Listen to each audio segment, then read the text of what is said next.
Hello, welcome back to Retirement Clarity Radio.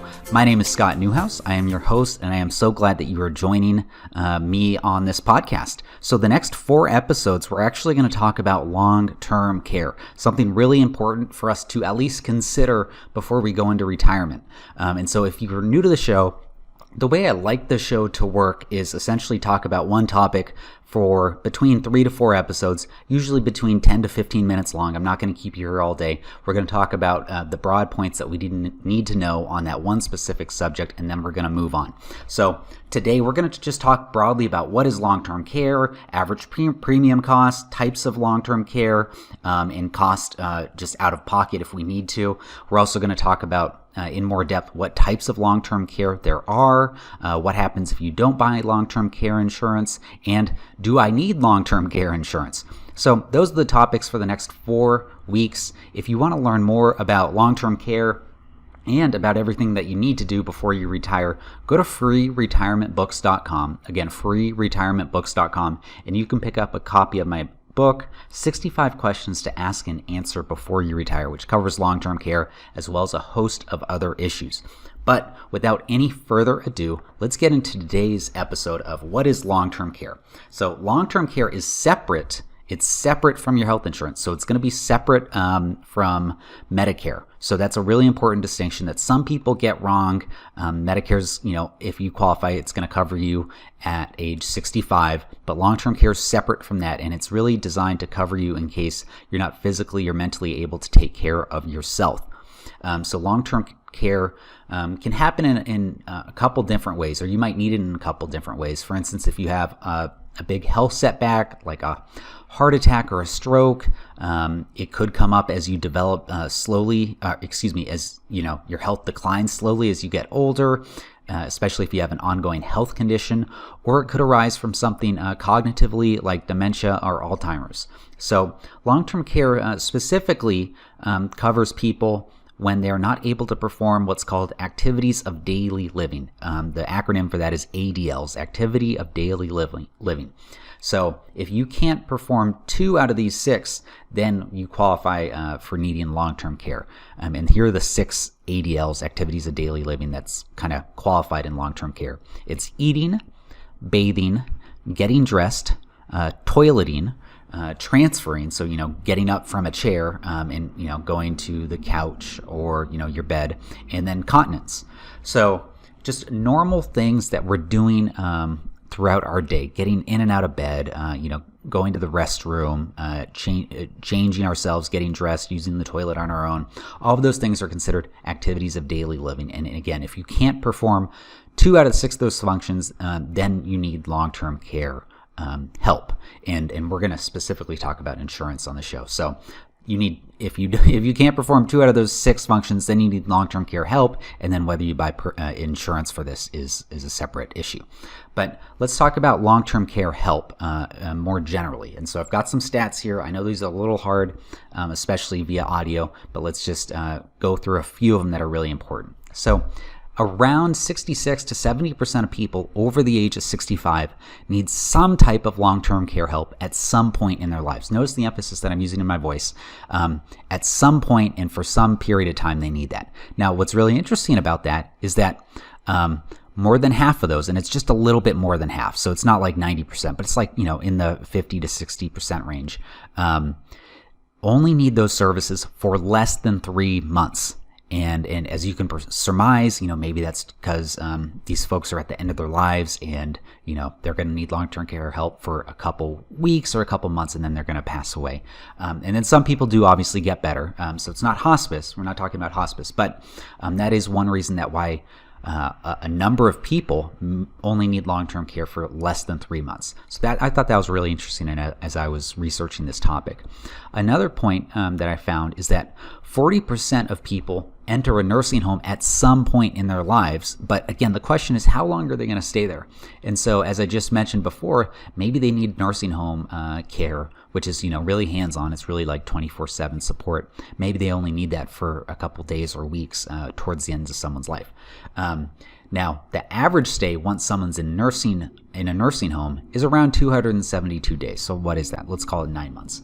And then the last thing I want to point out, for if you purchase a long-term care insurance policy, a lot of people ask me, Scott, how frequently are these policies used? And the answer is very frequently. So think about your car insurance. For most of us, hopefully, we do not have to, use our car insurance that often or that frequently. For these long-term care policies, they are used quite frequently. So for every 2.5 policies that are purchased for long-term care, there's one claim. And so, in other words, a lot of people use these policies, buy these policies and use them. So let me say that again. For every 2.5 long-term care policies purchased by consumers, there's one claim. So what is that? 40% of people who buy some policy end up using it in some capacity. And as I said before, I've got the averages that I just laid out. It just depends on your health and what happens there, depending on how long you need it and how much benefit you're going to get from it. Okay, so now that we've talked about those main statistics about long-term care, let's talk about the 4 general options that you have for paying for long-term care. And we'll talk more in depth on a later episode, but I just want to bring this up in this first episode. The first way is that you can simply purchase a long-term care insurance policy and split the cost with an insurance company up to the limit set by your policy. So that's just really basic. You can share the cost with an insurance company. The second way you can pay for it is you can self-insure, and you pay the cost out of pocket using the assets that you've saved up for the last few decades. And if you've got enough money, that might make sense. The third way that you can pay for long-term care, and I don't love this option, but is if you don't have much in the way of assets, then Medicaid, which is a federal and state-run program, will actually cover your cost. Now, there's very strict income and net worth limitations on Medicaid, and it's different than Medicare. So you've really got to, it's really state-specific, and this is really complex, so I would not try and do this one on your own, and it's really for folks who just don't have much in the way of assets. But Medicaid can help you pay for long-term care expenses that you have. And then the fourth option, I say this tongue-in-cheek, of paying for long-term care, getting long-term care help, is you can guilt your children, grandchildren, and other family members to take care of you. Now, that also that actually does happen. I do say that tongue-in-cheek, but it does happen, where children maybe help out with the groceries or help out with some, easier stuff. But for the, really in-depth stuff that takes training, really don't recommend your family members to do that kind of things. But maybe just helping out around the house, groceries, whatnot, that might be sufficient there.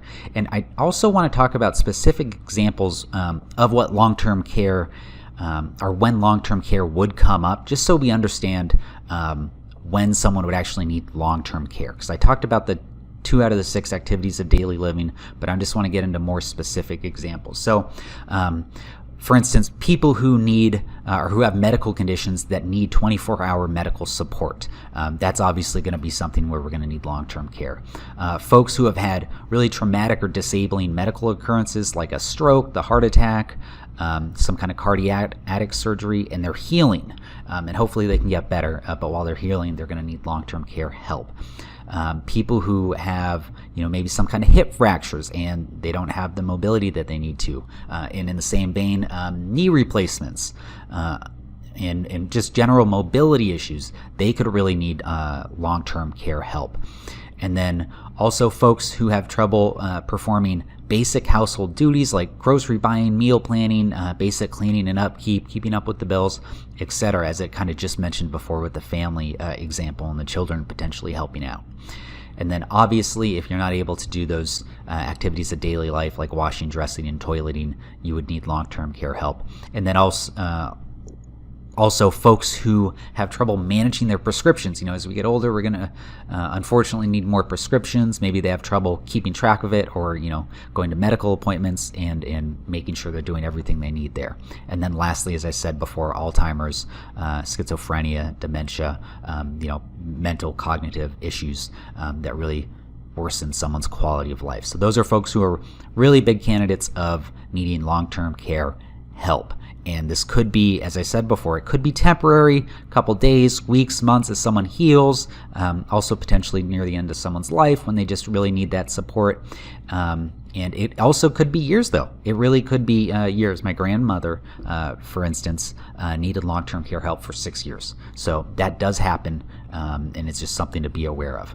Now, you might be asking, Scott, what are the costs for a long-term care insurance policy? And so I did a lot of research on this. It's really state dependent. So I'm going to give you a resource in a couple minutes where you can look up what the average costs are in your state, but let me talk generally about what I found. So according to the American Association for Long-Term Care Insurance, they do all these studies on this. A healthy couple that are both 55 years old in 2020, so numbers as of 2020, can be as little as $3,000 per couple up to $6,300. And so that's like the average. It could go higher than that. Obviously, this is for a healthy couple, 55, and I typically don't see too many people buying policies that young. As you can imagine, the longer you wait to purchase the policy, the higher the costs go up. But then on the other end of the equation, the odds that you're going to need your policies in your 50s is pretty slim. So then you have to ask yourself, do I buy the policy earlier at a lower premium and pay those premiums for years when I'm probably not going to need the policy, or do I wait until, I don't know, maybe your late 50s, early 60s, and you buy the policy with the higher premium, but you haven't paid those policy premiums for a few years since you simply, didn't think that you would need it. And the odds are in your favor that you won't need it in that time frame. But that's a tough decision, something for you to think about. Now, the average cost for long-term expenses range depending on what you need, as you can imagine. So the first option that we have is, home health care facilities delivered by nurses and qualified people to, help you at your home. That typically average throughout the nation around $4,576 per month, and that's home health care help. You can also, if you need less than that, and that's pretty much like a full commitment from a home healthcare aide, the average national cost is around $24 per hour. So if you need less help, maybe an hour or two a day, there is a potential for you to hire someone who's qualified and pay them around $24 per hour. So if you need less support than full time, then you could pay hourly. Now I think that's the ideal situation if you need long-term care, to be able to get that help in the home. The second kind of big picture option for you to get long-term care help is at an assisted living facility. And this is where you're mostly independent, but you need some kind of ongoing help or support with, maybe rehab or medical expenses or something like that. So you're mostly on your own, but you need some kind of help. And that kind of depends obviously on what your health situation is. But the average cost for that facility nationwide is around $4,300 per month, or if I got my math right, $51,600 per year. And that's an assisted living facility. Now, on the further end of the spectrum, a nursing home, this is where you really just need 24-hour support 7 days a week. So something's going on where you just really need a lot of help. The average cost of a private room in a nursing home is around $8,821 a month, or $105,852 per year. So this is the average. If you're in a higher part of the country, it's likely to be higher, and if you're in a lower cost place, then it might be lower than that. But those are the three main types of long-term care expenses. Expenses that you could incur depending on your health needs and what's going on with you. Now, if you want to drill into details about what your state specific averages is, go ahead and Google or DuckDuckGo, whatever search console you use, Genworth Long-Term Care Calculator. Again, that's Genworth, GENWORTH, Long-Term Care Calculator. It should be one of the first few results, and you'll be able to select your state and see what the averages are on those three options. So home health care aid, assisted living facility, and then a private nursing home, and figure out what's going on in your state and what the averages would be there. And then the last thing I want to cover today before we wrap up, since we are going a little long, shame on me, is what to look for if you want to pursue a policy. And we'll get into more depth in a future episode, but again, I just want to kind of set the expectations right now just so we get a broad understanding. The first question I would ask is, what's your daily maximum coverage? So what dollar amount will the insurance company cover? A number that I see a lot is like $150 a day or $200 a day. It can go higher than that, and it can go less. But that's the average that I see when I'm, helping clients figure out these quotes and see what might be available for them.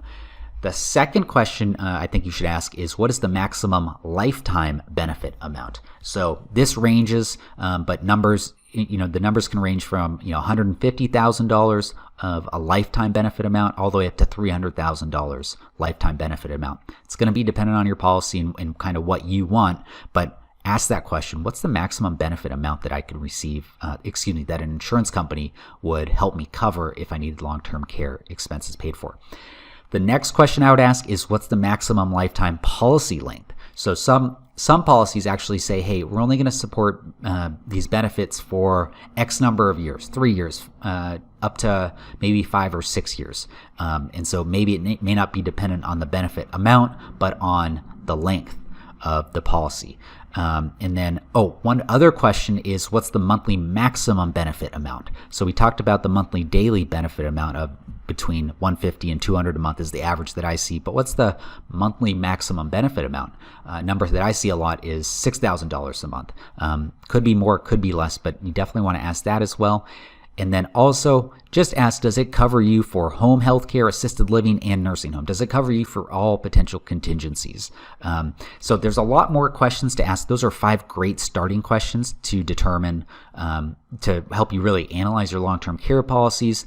If you want to go in more depth, my first recommendation to you is to listen to the rest of these long-term care episodes. I've got 3 more coming up. So shameless plug aside, after you listen to these 4 episodes, you still want to see these long-term care policies in more depth for your specific circumstances. I highly, highly recommend that you speak with an insurance specialist who can help you drill into the details and find out what policy might be best for you. What are the pros of the policy? There will be pros. What are the cons of the policy? There will be cons. What's the cost? Is it affordable? And kind of how does that work? So that's all I've got for today's episode. Again, if you want to learn more about long-term care, listen to the rest of this podcast series. Also, go to freeretirementbooks.com and pick up my book, 65 Questions to Ask and Answer Before You Retire. So I hope you all have a great week, and we will talk next time. Bye.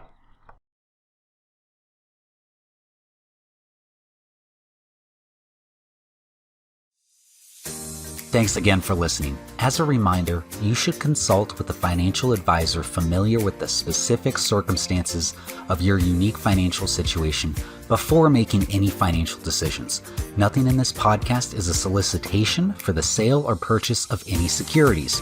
Any mentions of rate of return are hypothetical in nature and not a guarantee of future returns. Scott Newhouse, CFP, is an investment advisor representative of Forthright Finances, a California and Nevada registered investment advisor.